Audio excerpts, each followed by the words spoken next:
পুরো এপিসোড দেখতে জি5 অ্যাপ এখনই ডাউনলোড করুন। যদি সত্যিই তাকে পেতে চাও তাহলে তোমাকে আগুনে জ্বলতে হবে, শরণ নিতে হবে অগ্নিদেবতার। অগ্নিদেবতা? আর তার সাথে আমার বা আমার স্ত্রীর কি যোগ? অগ্নিই তো যোগসূত্র বাবা। তোমাদের দুজনের তো আত্মার যোগ। সৃষ্টির আদি থেকে যেমন হর পার্বতী অভিন্ন, তেমনি তোমাদেরও তাই। তাই তোমার অর্ধাঙ্গিনী যদি হিমে সমাহিত হয়ে থাকে, তাকে বাঁচাতে তো তোমাকেই অগ্নির মতো জ্বলতে হবে, পুড়তে হবে। মা আমার হৈমবতী হিমের কোলে, ভোলা তাই আগুন হয়ে নিজেই জ্বলে।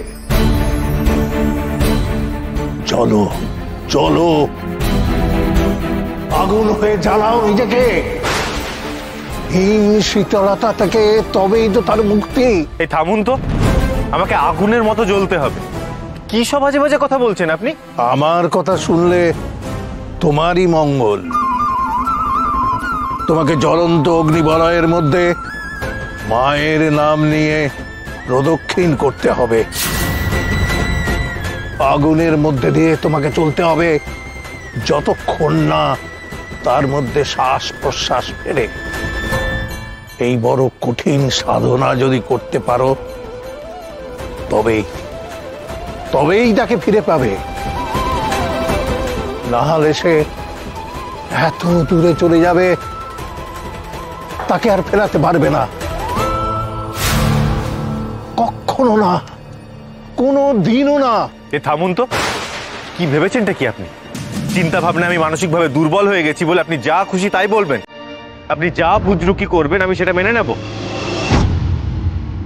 কি চান সেটা একবার ঝেড়ে কাশুন তো।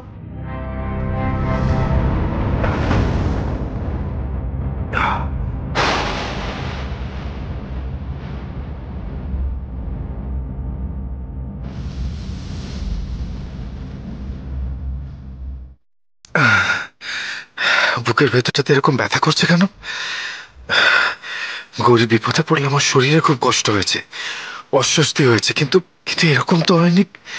মনে হচ্ছে যেন সবকিছু ব্যথায় ছিঁড়ে যাচ্ছে, শেষ হয়ে যাচ্ছে সব। তবে কি গৌরী? মনে রেখো, অগ্নিবলয়ের মধ্যে প্রদক্ষিণ করতে হবে মায়ের নাম নিয়ে, আর আগুনের ওপর দিয়ে চলতে হবে। এটাই তপস্যা, সাধনাই পথ।